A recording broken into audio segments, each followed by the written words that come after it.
Bismillahirrahmanirrahim. Alhamdulillahirabbil alamin. La ilaha illallah wahdahu la syarikalah, lahul mulku wa lahul hamdu wa huwa ala kulli syai'in qadir. Asyhadu an la ilaha illallah wa asyhadu anna Muhammadan abduhu wa rasuluh. Allahumma shalli ala Muhammad wa ala ali Muhammad kama shallaita ala Ibrahim wa ala ali Ibrahim fil alamina innaka Hamidum Majid. Alhamdulillah, sahabat-sahabat tercinta, dengan izin Allah Subhanahu wa taala, pagi ini kita masih diberi umur oleh Allah Subhanahu wa taala sehingga kita masih bisa menjalani hidup. Dan tentu saja umur adalah modal yang paling utama, rezeki yang paling utama yang Allah berikan kepada kita, karena Nabi SAW bersabda, seseorang tidak akan mati kalau rezeki umurnya masih ada.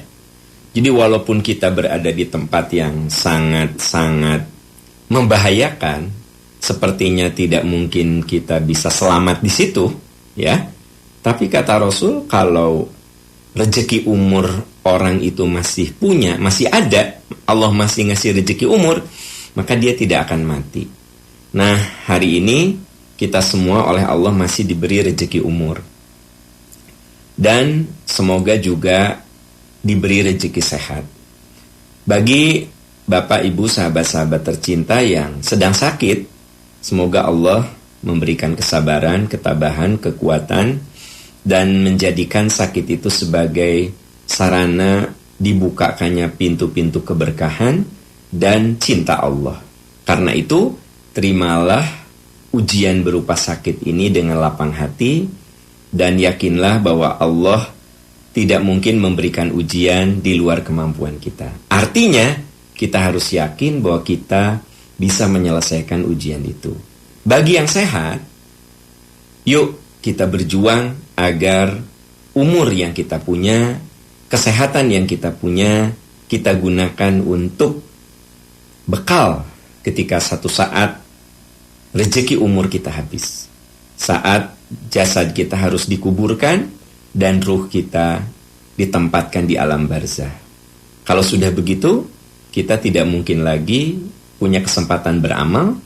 Mumpung Allah sekarang ini masih memberikan umur dan sehat, mari kita berusaha, berjuang, berikhtiar agar umur kita menjadi umur yang berkah. Hari ini, Kamis 9 Juli 2020 atau bertepatan dengan 17 Dzulqa'dah. 17 Dzulqa'dah 1441 Hijrah. Hari ini kita akan membahas sejumlah pertanyaan yang masuk ke saya melalui email aam@percikaniman.org, juga dari channel-channel lain, dari kanal-kanal lain, bisa dari Facebook, bisa dari fanspage ataupun dari YouTube, ya. Saya akan bahas pada setiap pagi jam 5.15 sampai jam 6. Ya, kita awali dengan pertanyaan pertama. Assalamualaikum warahmatullahi wabarakatuh. Waalaikumsalam warahmatullahi wabarakatuh. Ustadz, saya membaca sebuah kajian di salah satu Google. Beliau berkata jika berdoa tidak perlu menggunakan ya, karena ya itu mengandung makna duhai atau hei, yang menandakan bahwa Allah itu jauh dengan kita, padahal Allah itu dekat dengan kita. Bagaimana Ustadz dengan pernyataan tersebut? Begini, ya, kata ya Allah itu bukan berarti menganggap Allah itu jauh dari kita, tapi sebagai bentuk kita ini benar-benar butuh sama Allah gitu. Kalau beliau mengatakan hey, itu kan jauh. Hey Wawan, hey Aam, itu kan jauh. Nah, sebenarnya dalam bahasa tidak begitu. Bahasa itu simbol yang digunakan untuk mewakili pikiran dan perasaan kita. Ketika kita mengatakan ya Allah, kita tidak menganggap, penafsiran kita tidak menganggap bahwa Allah itu jauh dengan kita. Tapi kata-kata ya Allah, duhai Allah, itu menunjukkan sebagai bentuk permohonan yang luar biasa. Masa kita bilang, Allah berikan kepada saya Allah, kan gitu. Tapi ya Allah berikan kepada hamba. Justru menurut hemat saya, ya Allah di situ untuk menunjukkan kerendahan hati, untuk menunjukkan betapa kita butuh, untuk menunjukkan betapa kita lemah di hadapan yang maha kuat. Kalau saya berpendapat tidak ada masalah. Bukankah dalam doa juga Allahumma Rabbana, ya Allah, ya Tuhan kami, Allahumma, ya Allah, Rabbana, ya Tuhan kami. Jadi kalau ada yang mengatakan ya itu atau duhai itu untuk menunjukkan jauh, ya itu tafsir dia. Tapi yang kita rasakan sebagai orang yang berdoa, kita tidak menganggap ya Allah itu bahwa Allah itu jauh dari kita. Tapi ya Allah itu untuk menunjukkan bahwa kita ini betapa butuhnya kepada Allah Subhanahu wa taala. Jadi tidak ada masalah kalau menurut hemat saya, ya. Tidak ada masalah Anda mengatakan ya Allah, Rabbana, ya Tuhan kami, pakai ya atau duhai ya Allah, nggak masalah menurut saya. Itu untuk menunjukkan betapa kita butuh kepada Allah Subhanahu wa taala. Wallahu a'lam bishawab. Ya, pertanyaan berikutnya. Saat ini saya sedang tidak bekerja, tapi ada keinginan untuk bersedekah. Bagaimana caranya?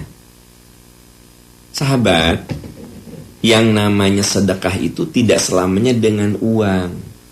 Ya, kata Nabi, setiap ruas tulang yang ada pada dirimu itu harus disedekahi. Setiap ruas tulang disedekahi. Kalau kamu mengatakan Allahu Akbar itu sedekah, Subhanallah itu sedekah, Allahu Akbar itu sedekah, La ilaha illallah itu sedekah, tabassumu kali akhika sodaqah, senyum ramah juga sedekah. Dan untuk membayar itu semua, kamu bisa menggantinya dengan 2 rakaat sholat duha. Berarti sholat juga merupakan bagian dari sedekah kita. Nah, kalau sekarang Anda sedang tidak bekerja, ya Anda bisa bersedekah dengan yang lainnya. Dengan zikir, dengan baca Al-Quran itu bagian dari sedekah, saudara-saudara sekalian. Zikir wirid itu bagian dari sedekah. Makanya kalau sedekah itu kata yang umum untuk setiap kebaikan. Sedekah itu tidak selamanya dalam bentuk uang, jangan lupa. Dalam bentuk materi, ya. Kalau misalnya teman-teman mengikuti materi saya sekarang ini, lalu Anda menganggap nih materi ini bagus, materi ini ada dalilnya, ada dasarnya, Anda share ke orang lain. Coba kamu dengerin, coba kamu lihat ya YouTube-nya Pak Aam Amiruddin Official, coba tiap subuh kamu ikuti. Itu Anda sudah bersedekah. Ya. Ketika teman Anda mengikuti materi pengajian ini, kemudian dia jadi rutin, tahu nggak? Kalau Anda meninggal, itu yang disebut sodakotun jariyatun, sedekah yang ngalir, gitu loh. Kan dalam hadisnya idza mata ibnu Adam in qata'a amaluhu. Kalau manusia mati terputus amalnya. Di antaranya adalah sodakotun jariyatun, sedekah jariyah. Jadi jangan Anda artikan sedekah itu selalu uang. Ada seorang ibu ketemu saya, Ustadz, saya tuh ngaji, tadinya saya nggak pernah ngaji. Saya punya teman, sekarang ini sudah almarhum. Teman saya lah yang mengajak ngaji. Dulu saya nggak pernah ngaji, nggak pernah datang ke majelis taklim. Sekarang alhamdulillah Ustadz, saya selama ada waktu, saya berjuang untuk datang. Dan ini sebenarnya awalnya saya diajak oleh teman saya almarhum. Saya bilang ke ibu itu, Ibu lakukan yang sama seperti yang dilakukan almarhum. Ibu ajak teman-teman ibu yang belum ngaji. Karena almarhum, teman ibu itu akan dapat pahala setiap kali ibu datang ke majelis. Itu yang disebut sodakotun jariyah, sedekah jariyah. Ya, nah makanya kalau ada kebaikan itu coba kita bagi sama orang gitu. Ya, jangan pelit untuk berbagi, ya, memberitahu. Di mana di Percikan Iman ada Al-Hikmah online, pengajian online. Ini linknya. Ternyata teman Anda jadi seneng gitu loh. Tahu nggak? kalau itu teh merupakan sedekah jariah. Jadi sungguh Allah itu maha penyayang. Allah maha tahu bahwa setiap orang punya kemampuan yang berbeda. Apalagi Anda sekarang sedang tidak berpenghasilan, Anda jangan berputus asa. Aduh, aku tidak bisa bersedekah dengan uang. Tidak harus itu. Doa saja sedekah kok. Ada orang yang minta bantuan sama saya. Saya lagi gak ada uang. Saya doakan orang itu, ya Allah, semoga sahabat saya, Kau bukakan pintu rezekinya, sehingga dia punya uang, mendapatkan uang untuk biaya sekolah anaknya. Jadi ada teman saya datang, dia minta tolong, ya, karena sekarang butuh biaya untuk anaknya sekolah. Dia pinjem ke saya. Tapi masalahnya saya juga lagi gak ada uang, kan gitu. Saya doakan teman saya itu.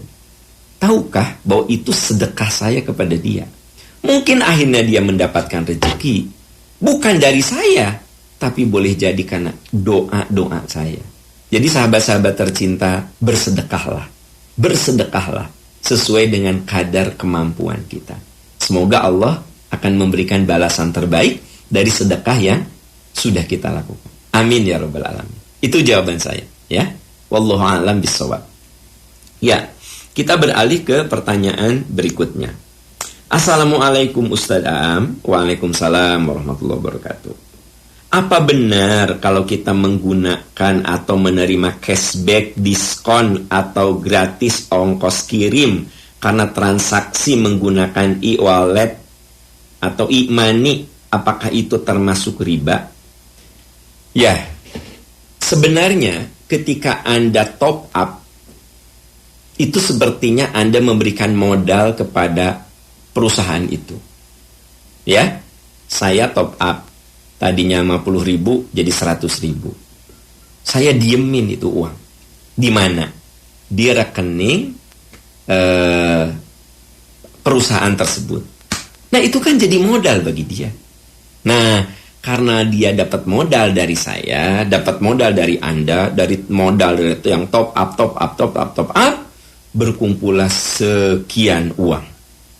Tentu saja dia dapat keuntungan dari uang-uang yang terkumpul dari kita.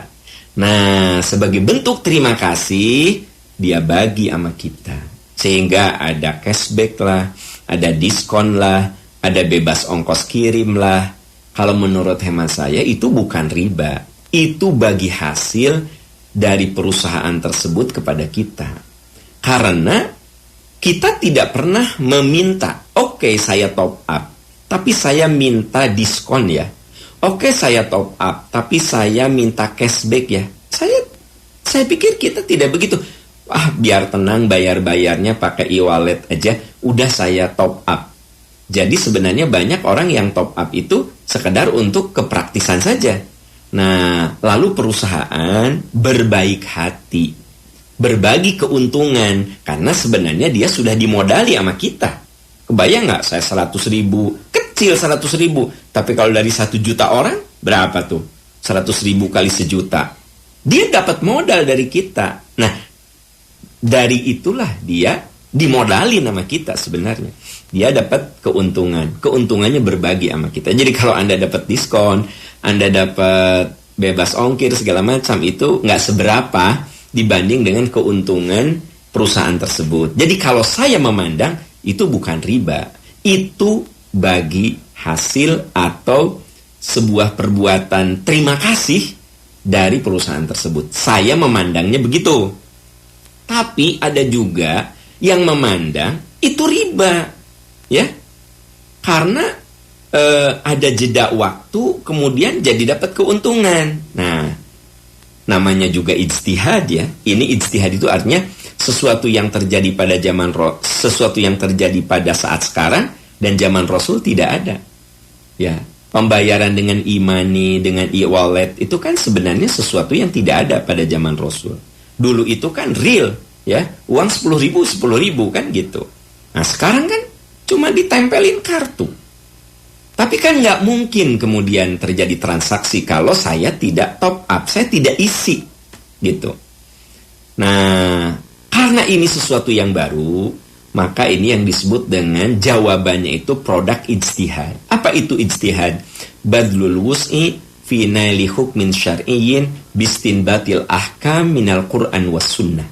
Yang namanya ijtihad itu mencurahkan segala pemikiran dan usaha untuk menjawab persoalan-persoalan kontemporer, untuk menjawab persoalan-persoalan kekinian, bistinbatil ahkam, dengan mengambil istinbat hukum, dengan mengambil isyarat-isyarat hukum dari Al-Quran dan Sunnah. Jadi kalau saya berpendapat cashback, diskon, itu bukan riba kalau saya berpendapat, tapi itu terima kasih dari perusahaan kepada kita, atau itu bentuk usaha agar saya loyal ke perusahaan tersebut, ke produk tersebut. Saya tidak melihat unsur riba. Kalau ada saudara kita yang menganggap itu riba, ya wajar. Zaman Rasul tidak ada, sehingga orang akan melakukan analisa-analisa pemikiran. Ya, jadi ini yang disebut dengan ijtihad. Anda mengatakan, saya mah lebih yakin itu riba. Ya berarti Anda jangan pakai e-wallet dong, ya kan gitu. Ya nggak, cash berarti Anda tipenya. Tapi kalau Anda sependapat dengan saya, iya ya, kita kan nyimpen duit di dia, top up di dia, terus dia mau berterima kasih sama kita, ya udah saya terima. Terus apa? Saya tidak dirugikan, dia tidak dirugikan. Dan juga tidak ada akad saya minta sekian, kan enggak, ya. Kalau riba itu kan dari awal sudah minta. Oke, saya nyimpen duit ya 100.000, saya minta dong, ya, saya minta. Nah, berarti dari awal sudah ada transaksi kesepakatan. Ini enggak gitu loh. Tiba-tiba perusahaan ngasih diskon sekian persen, tiba-tiba ngasih hadiah sama kita. Ya, itu namanya juga pemberian. Tentu menurut hemat saya itu sesuatu yang halal, tanpa mengurangi rasa hormat saya kepada yang analisanya berbeda. Karena saya yakin inilah ruang ijtihad. Setiap pakar boleh mengemukakan pemikirannya, analisanya. Kalau benar, pahalanya 2. Kalau salah, pahalanya 1. Berarti dua-duanya berpahala. Yang tidak berpahala kalau saling menghinakan, menistakan, menganggap diri paling benar. Nah, itu muncul kesombongan. Kan dalam dunia keilmuan juga nggak boleh ada kesombongan. Lu salah ya, yang benar gini. Bukan begitu. Saya berpendapat begini, Anda berpendapat begitu. Mangga, masing-masing bisa mengambil keputusan. Jadi kita tuh jangan sombong juga secara intelektual. Lu salah ya, kamu salah, kamu salah. Berarti kan kalau bilang kamu salah, berarti dirinya merasa benar. Padahal yang namanya manusia itu punya peluang salah. Ada Imam Asy-Syafi'i rahimahullah mengatakan, ini imam besar, pemikir besar, ulama besar. Beliau mengatakan, saya yakin pendapat saya benar, tapi masih berpeluang salah. Saya yakin pendapat orang lain salah, tapi saya menilai pendapat orang lain salah, tapi saya yakin dia berpeluang benar. Itu Imam Syafi'i rahimahullah. Ya, teman-teman sekalian, seorang ulama besar, seorang ulama hebat yang hafal Quran, hafal ribuan hadis. Beliau mengatakan, saya berpikir, saya meyakini ini benar. Pendapat saya benar, tapi masih punya peluang salah. Saya berpandangan pendapat orang lain salah, tapi saya yakin dia berpeluang benar. Nah, sahabat-sahabat tercinta, yuk kita boleh beda faham. Kalau benar, pemikiran kita 2 pahalanya. Kalau salah, ya nilainya 1. Saya berpendapat cashback, diskon, ya, dengan menggunakan e-wallet itu menurut saya tidak ada masalah. Ternyata benar, alhamdulillah dapat 2. Ternyata salah, ya tetap dapat pahala 1. Yang salah apa? Kalau saya menistakan, menghinakan orang yang beda faham dengan saya. Nah, itu yang salah. Itu yang dosa menurut hemat saya. Kenapa dosa? Karena ada unsur kesombongan. Seolah-olah pendapat kita ini yang paling dahsyat, paling hebat, nggak mungkin salah. Nah, itu yang keliru. Merasa diri paling hebat, ar-ra'ahustagna, merasa diri kita nih hebat. Makanya banyak nyalahin orang, ini salah. Kecuali kalau memang yang sudah muttafaq, ya. Kalau ada yang sholat subuh 3 rakaat, saya bilang salah. Nah, kenapa? Dalilnya jelas kok, sholat subuh 2 rakaat. Kalau ada yang mengatakan bahwa sholat asar itu 5 rakaat, saya bilang salah, bukan sombong. Karena memang jelas dalilnya. Kalau ini kan wilayah ijtihad, wilayah yang sifatnya itu analisa dan penafsiran, ya tentu kita tidak bisa menyalahkan. Makanya ada kaidah al-ijtihad la yunqadhu bil ijtihad. Hasil ijtihad itu tidak bisa dibatalkan oleh ijtihad lain. Ya, wallahu a'lam bissawab. Ya, kita beralih ke pertanyaan berikutnya. Assalamualaikum Ustadz. Waalaikumsalam warahmatullah. Almarhum bapak saya sebelum wafat punya sawah yang diniatkan untuk wakaf anak-anak yatim. Namun kemudian terjadi sengketa. Kami anak-anak tidak mau ribut sehingga minta beliau menjualnya kepada keluarga lain dan niat wakaf beliau kami ganti dengan setiap bulan mengirim donasi untuk program pendidikan anak yatim di sebuah badan amil. Kami lakukan sejak bapak masih ada sampai sekarang 4 tahun beliau wafat. Mungkin 10 tahunan kami mengirim donasi program pendidikan anak yatim itu. Pertanyaannya, kan wakaf dan infak itu berbeda. Sekarang saya jadi ragu apakah yang kami lakukan itu benar atau tidak. Sedangkan untuk membeli sawah untuk niat wakaf, kami belum siap, kami belum sanggup. Ya, saya lihat di sini kami lakukan sejak masih ayah ada sampai sekarang 4 tahunan beliau wafat. Jadi sebenarnya kan itu diketahui juga oleh ayah Anda ya, waktu masih hidup. Kalau kemudian ada sawah diwakafkan untuk membantu anak-anak yatim, ternyata jadi sengketa itu sawah. Akhirnya udahlah dijual, ya, dijual. Nah, bapak Anda kan waktu itu masih hidup, ya, berarti atas sepengetahuan bapak Anda, ya tentu itu tidak ada masalah, karena boleh jadi niat beliau untuk berwakaf itu dicatat oleh Allah Subhanahu wa taala. Tapi karena ada satu dan lain hal, ya, di luar dugaan, ternyata itu sengketa, ya. Apalagi sekarang ini kan memang banyak yang aneh-aneh. Ada sertifikatnya persis sama, dua-duanya punya sertifikat, sengketa. Nah, kalau udah begitu, jadi aja tidak maksimal harta wakaf itu. Nah, untuk supaya menyelesaikan, udahlah, orang yang ngototnya udah kita jual aja sama orang yang mengaku dirinya itu miliknya.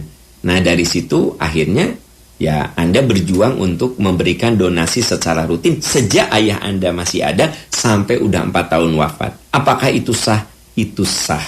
Apakah pahala wakafnya akan tetap jalan? Tetap, karena beliau sudah ikrar, sudah iktikad, Allah mencatat segala kebaikan almarhum. Jadi keluarga bukan mengkhianati wakaf, tetapi itu terjadi sengketa yang akhirnya diambil oleh orang tersebut. Dan ini kejadiannya juga bapak Anda masih ada, kalau saya lihat di sini. Maka kita percaya kepada apa yang Allah firmankan. Innila udhi'u amala amilin minkum min dzakarin aw untha ba'dukum min ba'd. Aku tidak akan pernah menyia-nyiakan amal hambaku, baik laki atau perempuan. Aku, firman Allah, tidak akan menyia-nyiakan. Lalu di dalam surat Luqman pernah menasihati anaknya, ya bunayya, innaha intakum mithqala habbatin min khardalin fatakum fi sokhratin aw fis samawati aw fil ardi ya'ti bihallah. Innallaha latifun khabir. Wahai anakku, kalau kamu berniat baik dan kamu berbuat baik, kebaikan itu sebesar biji sawi, ya. Lalu kebaikan itu ada di dalam batu, ada di ketinggian langit, ada di perut bumi, ya'ti bihallah. Allah akan tampakkan kebaikan itu. Nah, jadi sebut saja ini semacam sebuah musibah. Ternyata harta yang diwakafkan, tanah yang diwakafkan itu jadi sengketa. Dan akhirnya diambil, atau sebut saja untuk melepaskan persengketaan, dijual saja.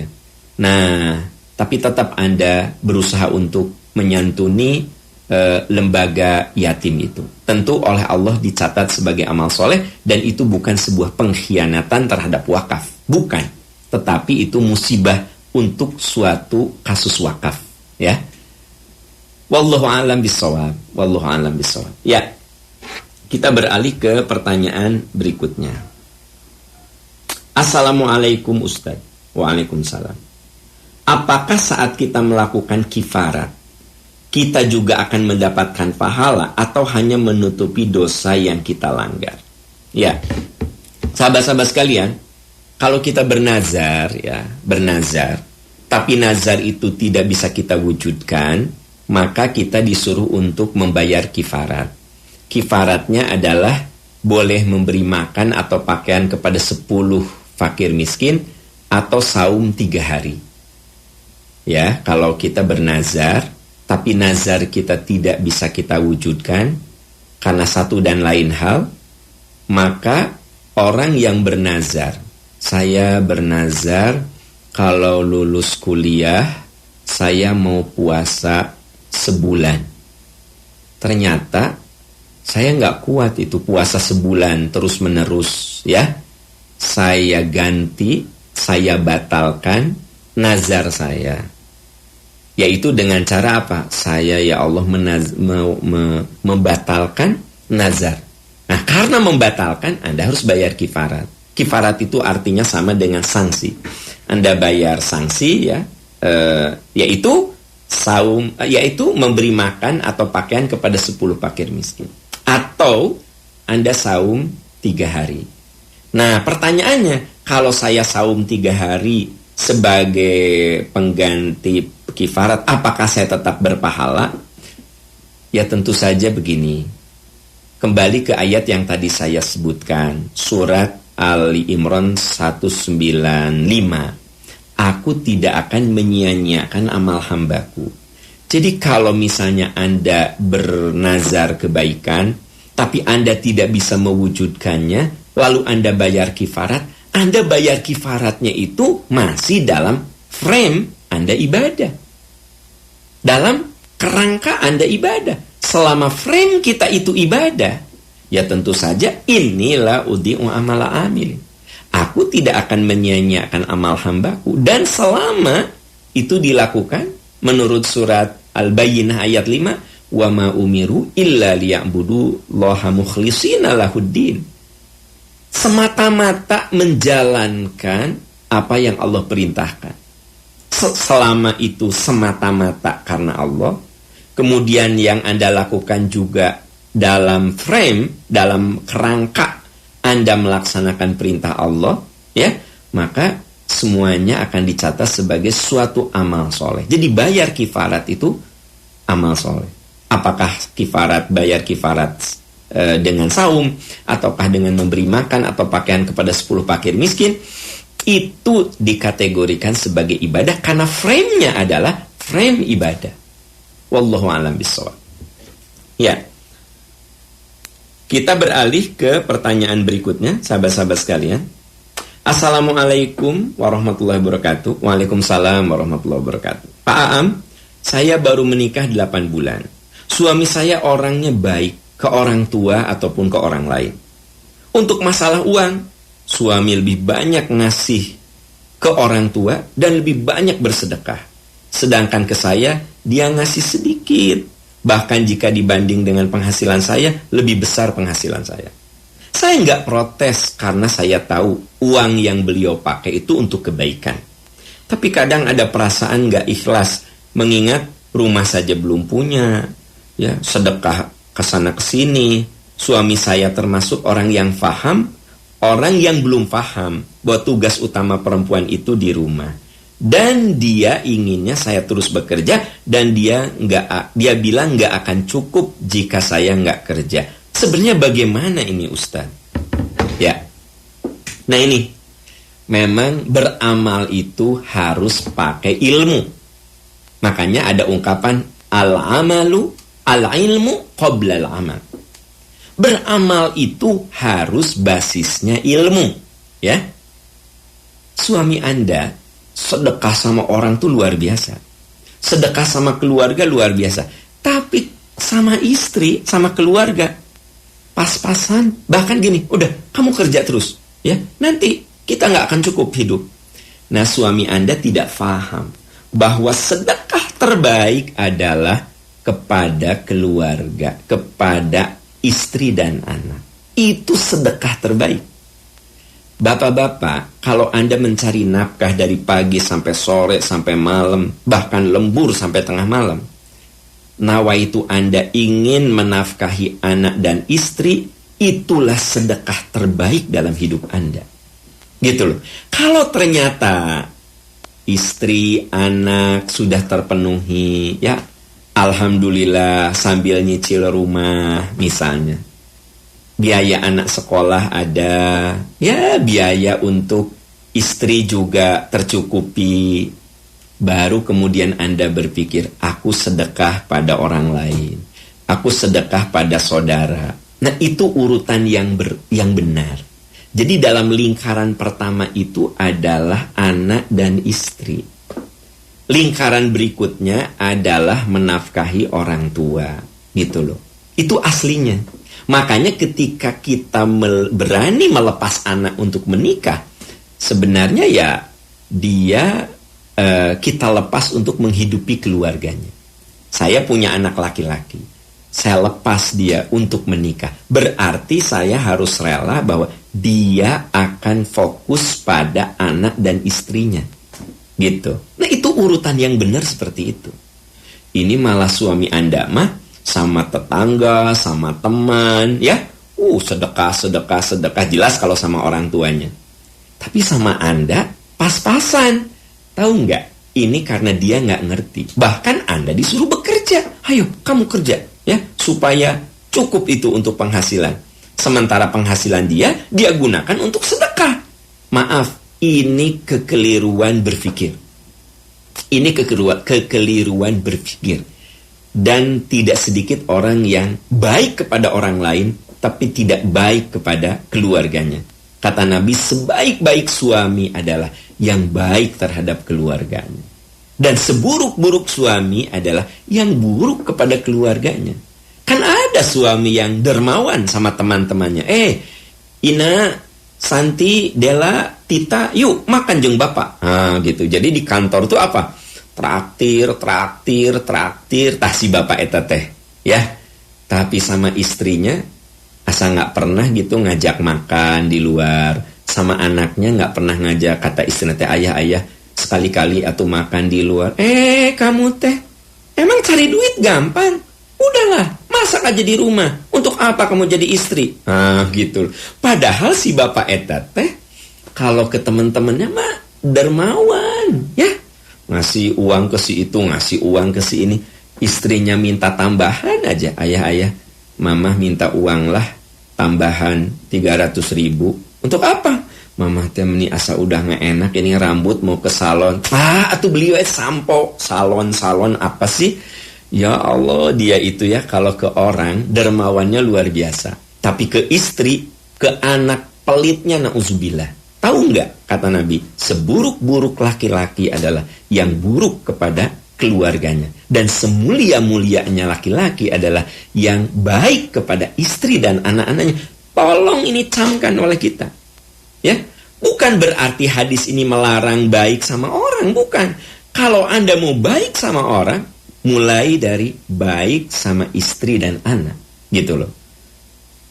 Ya, kasarnya gini, kalau Anda mau memanjakan orang, manjakan dulu istri dan anak. Nah, itu yang benar. Ini ya, orang dia manjakan, orang dia kasih, sedekah sana, sedekah sini. Tapi ke istri dan anak seretnya, na'udzubillah. Ini salah. Mirip suami Anda. Suami Anda itu dermawan ke orang, tapi pelit sama Anda. Ini kekurangan ilmu. Kenapa? Karena ketika kita berbuat baik, yatiman dza makrobah. Kalau saya mau menyantuni anak yatim, jangan dulu cari anak yatim yang jauh-jauh. Cari apakah dalam keluarga kita ada anak yatim? Tidak. Itu perintah agama. Yatiman dza makrobah. Ini isyarat berbuat baik itu dimulai dari lingkaran keluarga. Ya, ada orang yang ngasih bantuan ke sana ke sini. Maaf, ari anaknya mang parkir tidak dibantu. Ya, kan di kantor kita teh ada mang parkir. Mungkin dia punya anak. Kita ngasih perusahaan tuh ngasih beasiswa di misalnya kantornya di Bandung nih. Ngasih beasiswa di Cianjur, di Tasik, di Cirebon. Dia lupa. Coba lihat dulu, dekat kantor tuh kan ada tukang jualan cireng, dekat kantor tuh ada mang parkir, ya. Dekat kantor itu mungkin ada mang-mang yang jualan apa di situ. Tanya, ya, apakah dia itu punya anak? Nih, sebelum ngasih beasiswa ke sana ke sini, kantor-kantor besar, coba urus tuh orang sekitar kantor kita.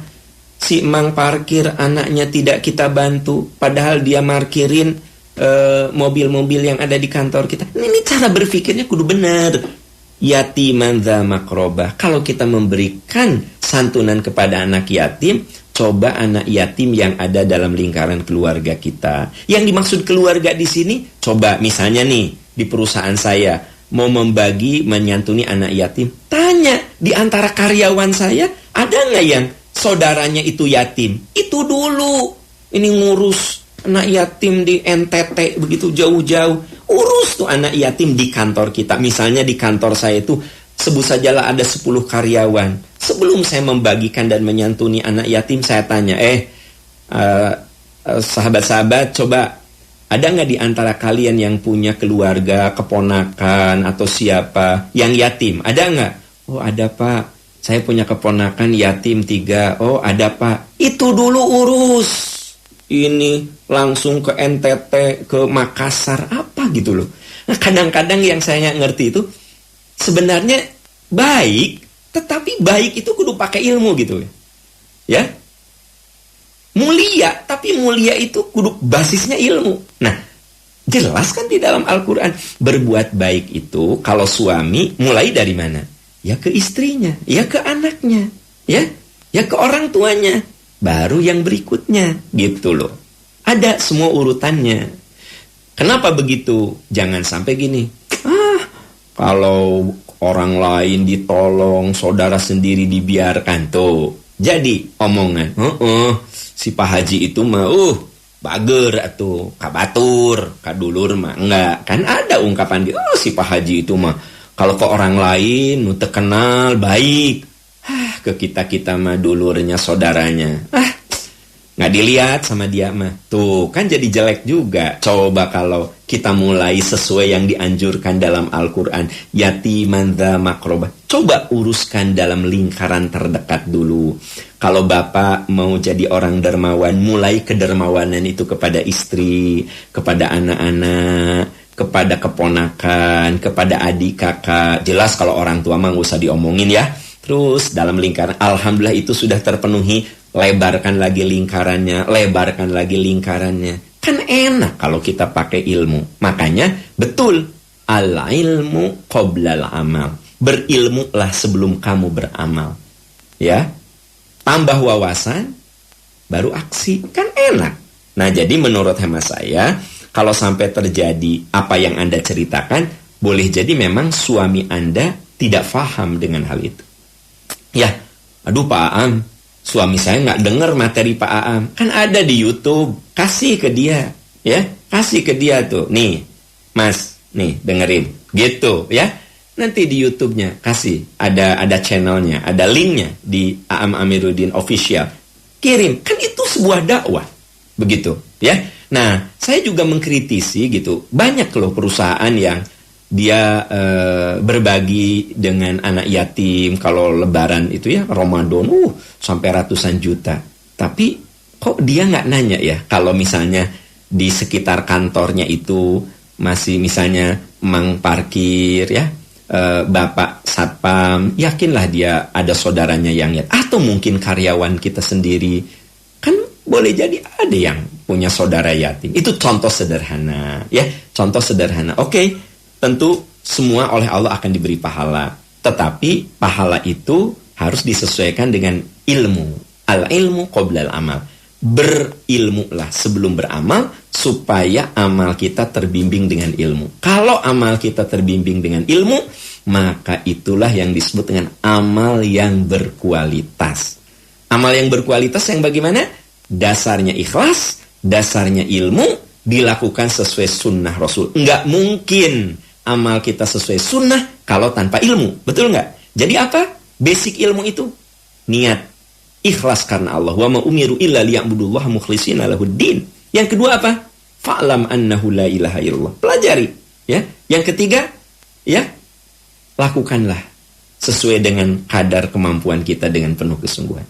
Itu jawaban saya, sahabat-sahabat tercinta. Semoga bermanfaat, ya. Mohon maaf kalau ada kata-kata yang tidak proporsional. Bapak Ibu, sahabat-sahabat sekalian, pertanyaan tadi mengakhiri kebersamaan kita di kajian bedah masalah percikan iman pagi ini.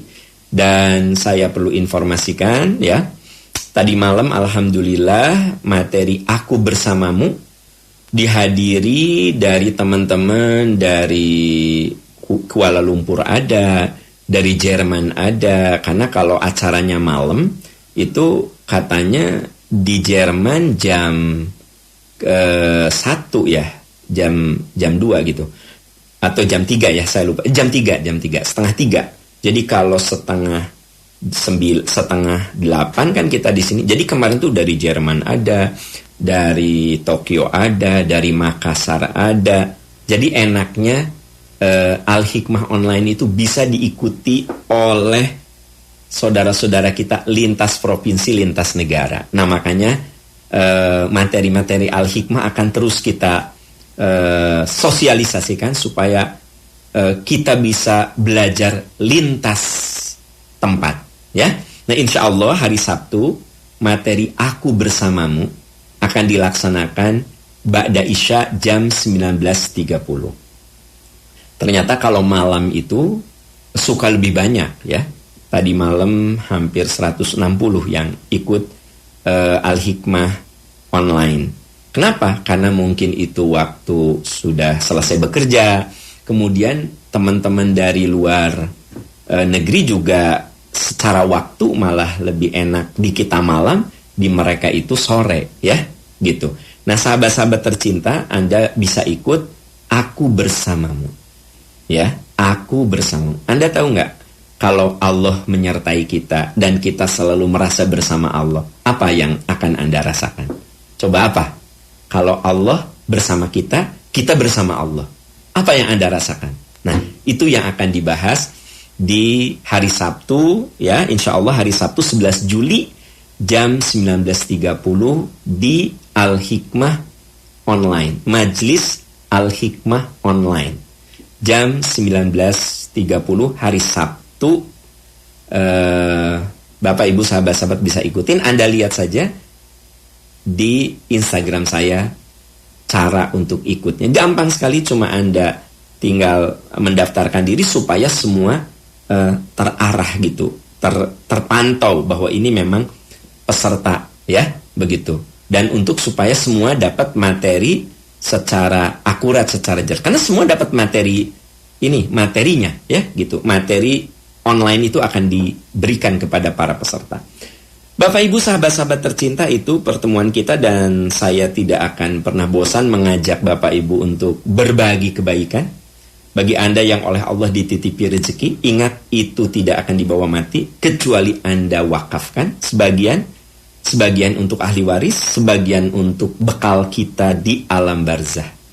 Anda silakan bisa berwakaf untuk pembangunan masjid Percikan Iman yang sekarang sudah berjalan. Strukturnya sudah jadi, sekarang sudah bertahap ke beton lantai 2, lantai 3, ya. Dan tentu saja dengan berusaha sekarang ini membangun juga fasilitas-fasilitas yang lainnya, tempat wudhu dan yang lainnya. Dan itu sudah berjalan, ya.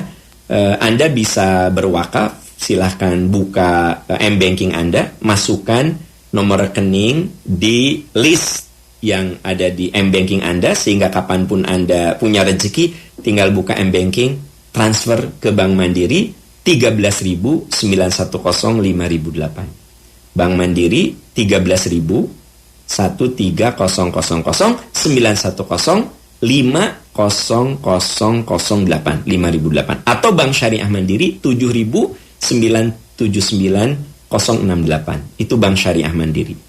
Dan Anda yang niatnya sedekah, kalau tadi niatnya wakaf, ya, wakaf.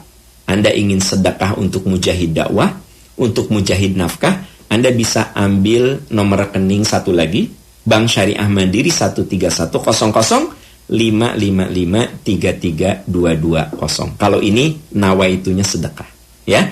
1310055533220. Sahabat-sahabat tercinta, demikian pertemuan kita. Insya Allah hari Jumat kita bertemu lagi di bedah masalah percikan iman.